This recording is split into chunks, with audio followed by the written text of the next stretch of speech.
દુઃખ અને સુખ વેદાંતની ભાષામાં કહીએ તો આભાસ ભાષ્ય નથી, સાક્ષી ભાષ્ય છે. માટે વૃત્તિમાં છે અને પ્રાતિભાષિક છે. તો દુઃખ આવે શું કરશો નંદુબા? ભક્તની ભગવાનમાં નિષ્ઠા છે અને ભગવાનને પોકાર કરે છે. તમારી જે નિષ્ઠા હોય કરો,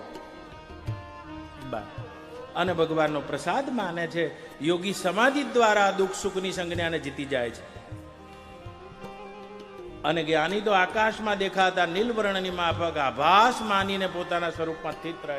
જેની જેવી નિષ્ઠા હોય એ રીતે આને તમે નિવૃત્ત કરો નંદુબા. નહીં તો સંસારના દુઃખ બધા ઉભા કરેલા, ભગવાનના આલેલા તો બહુ થોડા હોય. એક જણો નહીં, પતિ પત્ની રાતે 10 વાગ્યાના બાજવા મંડેલા, ધડાધડ આયા, સામ સામે ચીપિયો હાણસી લઈને ધડાધડ થઈ ગયું. બા આવડો મોટો ચીપિયો નહીં રૂખડના, આમ ઘરનો ચીપિયો. તે બે જણા સામ સામે આવી ગયા અને ઝઘડો એવો થયો. રાતના 1 વાગ્યા, આખી સોસાયટી ભેગી થઈ, છૂટાછેડા સુધી વાત જતી રહી. અને બધા હો હા કર્યો. એમાં કોઈ બધા એના પિયરિયાને બોલાવી લીધા, વકીલે બોલાવી દીધો, સ્ટેમ્પ પેપર પર લખવાનું. અને કોઈ ડાયો માણસ આવ્યો, એને કીધું કે ઝઘડો શેનો છે તો કહો. એટલે એના ઘરવાળાએ કીધું કે આ ઘેરથી મારે ચાલે જ નહીં, પણ એનું એક કારણ તો બતાય કે મારે છોકરાને ડોક્ટર બનાવવો છે અને આ કહે છે મારે એન્જિનિયર બનાવવો છે, એનો આ ઝઘડો થયો છે. એટલે પછી નહીં ચાલે, મારે અત્યારે હાલ છૂટાછેડા જોઈએ છે. એટલે પેલા વૃદ્ધે પૂછ્યું કે છોકરો ક્યાં છે? એનો તો લાવો. તો કે હજુ તો પેદા જ થયો નથી. પેદા થયા પેલાનો ઝઘડો થયા તો. અને સંસારના ઝઘડા તો બધા મૂળે તપાસ કરો ને. વંદ્યા સુત બે વાણે ચડ્યા, ખપુષ્પના વસાણા ભર્યા. વાંજણીના છોકરા વાણે ચડ્યા, આખો ભગત કે છે. અને લીટી સાંભળવાના રહ્યા, આખી પુસ્તક લખાઈ ગઈ છે. જગત સાચું નહીં પણ આભાસિક પ્રતિભાસિક સુખ દુઃખની એવી વૃત્તિઓ બન્યા કરે છે. મૂળમાં જાઓ તો કશું નથી. આ તો બિના વિચારે સકલ જગ ભૂલ્યા, જ્ઞાન વિનાના ગુચવાયા રામ, માયા મૂળે નહીં. પણ મૂળમાં તપાસ કરો તો હા બા સીતારામ છે. આ જગતના મૂળમાં માયા માત્ર મિદમ વિશ્વમ, માયા માત્ર મિદમ દ્વૈતમ. પણ તો સુખ દુઃખ આચા જ લ્યો. ઝઘડાનું મૂળ તપાસો તો જે છોકરો પેદા જ નથી થયો અને એ માથા ઉપર છે. એટલે તમારા બાપજી ક્યાં છે? દરબારી બજા. ગઠરિયા કાહે સિર પર ઉઠાઈ, ગઠરિયા કાહે સિર પે ઉઠાઈ. પંથ વિકટ ઘોર અંધેરા, ચલત ચલત થક ચલત ચલત થક જાય. ગઠરિયા કાહે સિર पे उठाई, पंथ विकट और रास्ते अंधेरा, चलत चलत थक જાય. આનો છેડો આવતો હશે. અને બંધન શું છે? બંધન કોઈ મોહ વગર બંધન નથી. જેમ ભગવાન ગોરખનાથજી જતા હતા અને નવનાથ જોડે હતા, અને એક બળદ દોરડાથી બંધાયેલો અને એનો માલિક એને મારતો મારતો લઈ જાય ખેતરમાં, અને જોડે કાનિફનાથ, મચ્છેન્દ્રનાથ, ગહનીનાથ બધા હતા. અને એમાં ગહનીનાથને દયા આવી ગઈ. એને કીધું કે ભગવાન ગુરુદેવ, આ બળદ બિચારો કેવો બંધાયેલો છે. એટલે ગોરખનાથજી હસવા માંડ્યા. બળદ બિચારો કેવો બંધાયેલો છે. હથવા માંડ્યા ગોરખનાથજી, અને હાથમાં તલવાર હતી. આમ કરીને દોરડે મારી એટલે બળદ તો દોડ્યો, અને બળદ એટલો ઝડપથી દોડ્યો અને એનો માલિક એના પાછળ પાછળ દોડ્યો. અને ગોરખનાથજીએ કીધું, ભાઈ ગહનીનાથ, જો બળદ તો દોરડાથી બંધાયેલો હતો અને દોરડું તો દેખાતું હતું, પણ એનો માલિક તો દોરડા વગર બંધાયેલો છે, જો એના પાછળ પાછળ.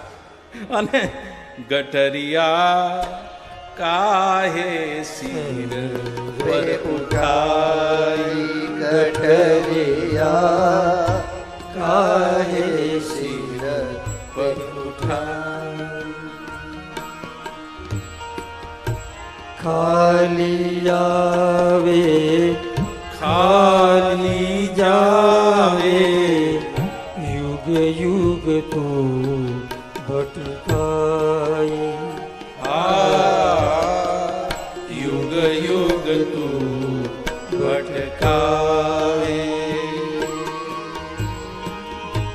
अब तो कुछ समझ है सुरता, अब तो कुछ समझ है सुरता, कर ले खरी कमाई,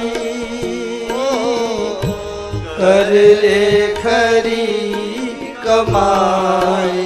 गठरिया काहे सिर पे उठाई. અને નિર્માન મોહા જીત સંગ દોષા અધ્યાત્મ નિત્યા વિનિવૃત્ત કામા. અને આ મોહ શું હશે બા? અંધારી રાત હતી, ગામડું ગામ, અને વાણિયા એક વેપારી વણિક ખેતરમાં બધાને તલ પાક્યા હતા, તલની છૂટી થઈ હતી. અને વેપારીનું એક જ કામ, તલ આજે ભાવ પડ્યો 400માં લઈ લેવાના અને ઊંઝા જઈને 450માં વેચવાના. ગામડા ગામમાં ધંધો, અને 400નો ભાવ પડેલો. અને કાળા તલ, સવારના ધણી ધણિયાની 2 દીકરા તો હતા નહીં, 2 જણા એકલા, અને તલની છૂટી થઈ હતી, વેપાર કરવા માંડેલા. અને બન્યું એવું, કાળા તલ, સમી સાંજ પડી ગઈ, રાત પડી ગઈ, એટલો બધો 5.5 રૂપિયે વરસ હતું કે આજે તો ફૂલ્યા માતા નથી, બંને જણા ખાવા પામ્યા નથી.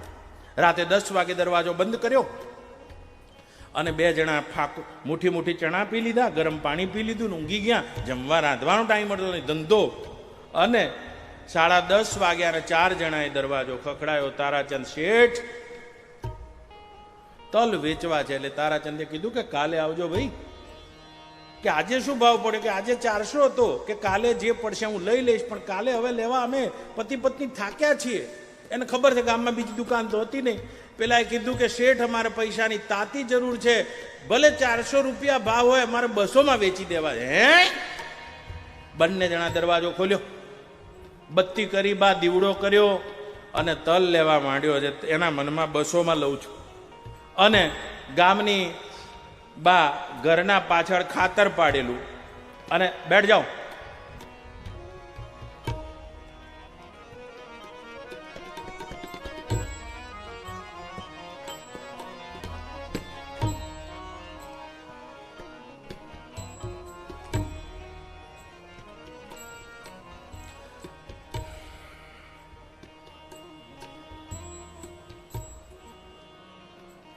ખાતર પાડેલું બા, અને 4 જણા પાછળ ઉભા હતા ચોર.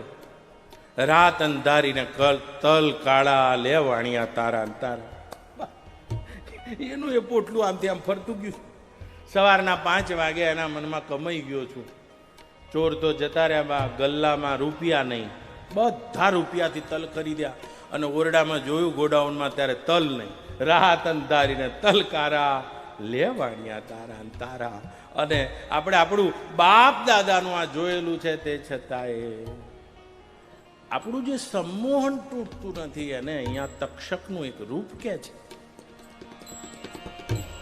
मात पिताय रूप कुटुंब कबीला, झूठी सब की सगाई सगाई, झूठी सब की सगाई. अलख पुरुष की सुमिरन कर ले, अलख पुरुष का सुमिरन कर ले, ભવ સાગર તર આઈ ભવ સાગર તર આઈ ગઠરિયા કાહે સિર પે ઉઠાઈ હરિ ગુરુ સંત દયા સે શંકર અમૃત બાની ગાઈ ગાઈ અમૃત બાની ગાઈ मेरा कहना माने नहीं तो मेरा कहना माने नहीं तो है राम दुहाई ओ तो है राम दुहाई गठरिया काहे सिर पे उठाई गठरिया काहे सिर पे उठाई અને આનું નામ મોહ છે, જે તક્ષકનું એક રૂપ છે.